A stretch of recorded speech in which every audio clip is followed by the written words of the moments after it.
Basically, what he's saying is that this author is explaining how karma can be worked out in the spiritual planes, and that this idea that we have to continuously reincarnate in the human form is a deception, and it pulls you away from your path.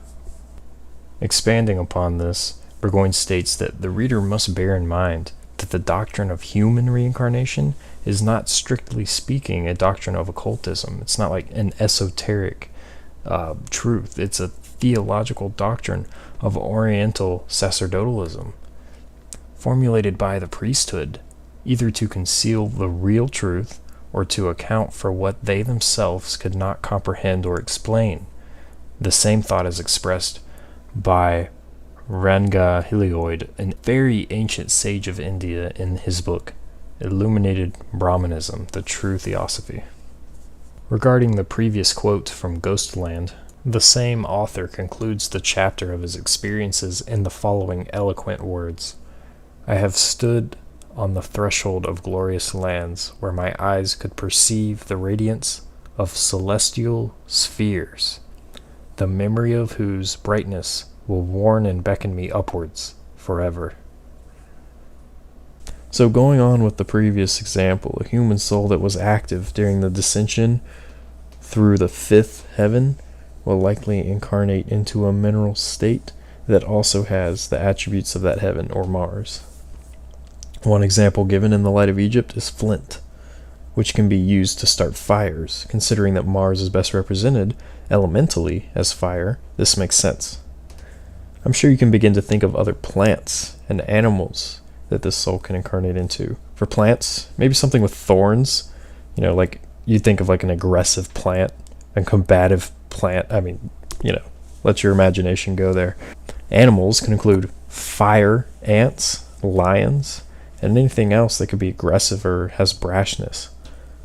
Let's revisit this previous statement, though, as it reveals an importance regarding what we commonly call evolution, where it is stated that the same soul rebirths in a higher and more perfect form. He's referring to a physical form. Think about the contrast between mineral and animal that can exist. As far as physical life goes, they're practically opposites regarding complexity. There's much more room for complexity. Each time the soul reincarnates into a physical vessel through the mineral, vegetable, and animal planes, it achieves a more complex, more perfect form each time. We can go from very basic minerals to very complex minerals. Basic plants like algae to more complex plants that respond to touch like Venus flytraps and shame plants. And from basic animals like plankton to complex animals like primates. Through these three planes, mineral, vegetable, and animal, our soul is on a journey to become human, incarnating multiple times in each plane, and each time becoming more advanced. The soul is done with its involution upon reaching the mineral state, and begins its evolution up to the human form and beyond into spirit after that. Understand that all minerals, vegetation, and animals are all in the process of becoming human and should be respected. Think about that next time you go hunting. This is where I want to make myself clear, though. Regarding evolution, which I had stated previously, this reveals something very important. I am not saying that the human form, physical form, evolved from primates. The physical primate vessel does not evolve into the human physical vessel. Your soul just incarnates from one to the other. The primate vessel is likely one of the last animal vessels that we incarnate into before becoming human, as it is the most similar to the human form and has the highest amount of intelligence, I believe. Or one of the highest. You might argue dolphins, but it's another topic. I think this is why we see a high amount of animal intelligence in primates, because they've reincarnated countless times through the mineral, vegetable, and animal planes and have acquired a lot of knowledge. It can be easy to see that the soul occupying a primate's vessel is very likely ready to engage the human form in its next incarnation. This may also be the case with domesticated animals, cats and dogs, because they generally spend so much time with people. It can be a good transition into human life. This in itself could be an entirely new topic to explore, as there are studies on animal and even plant intelligence. The evolution continues after the human vessel expires. The soul, having completed its material journey, is meant to work its way back up to the first sphere of the moon, then upward through the remaining 6.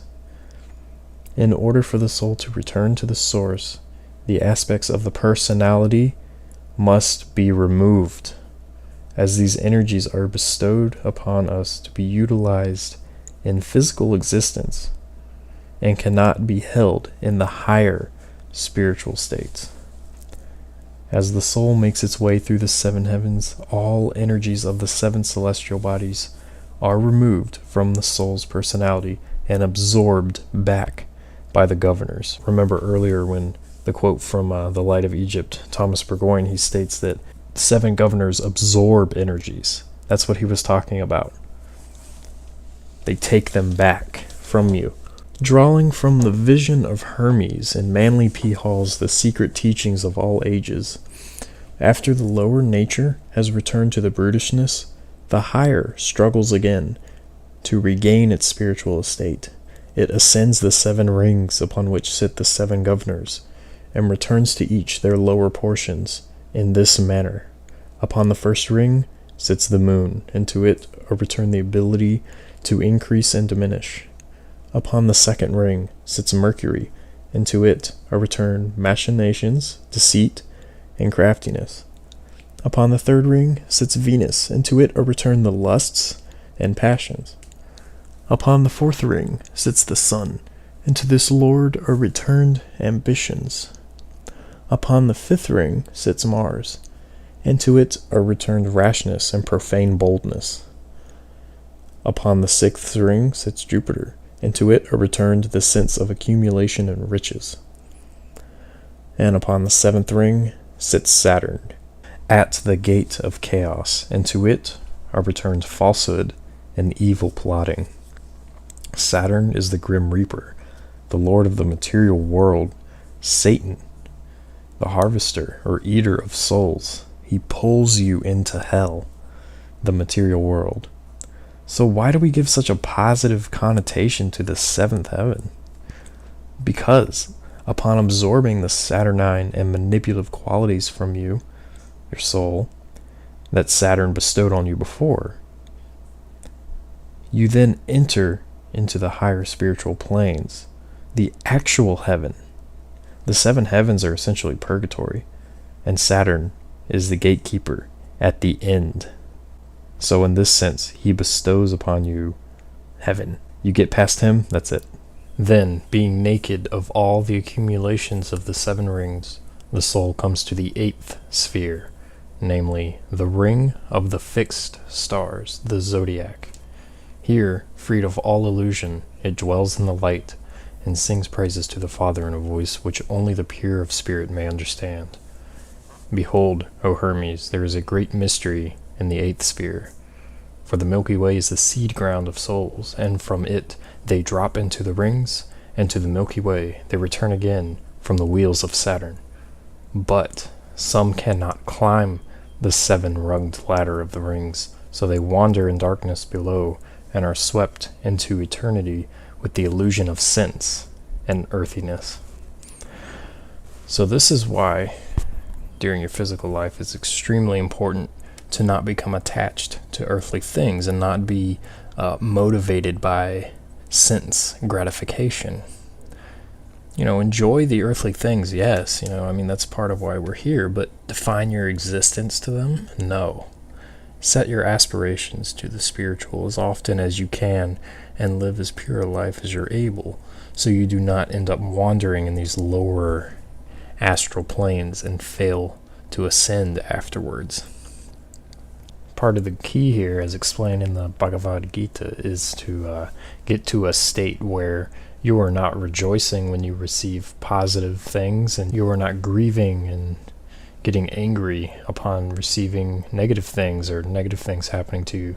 You're just taking everything as it is.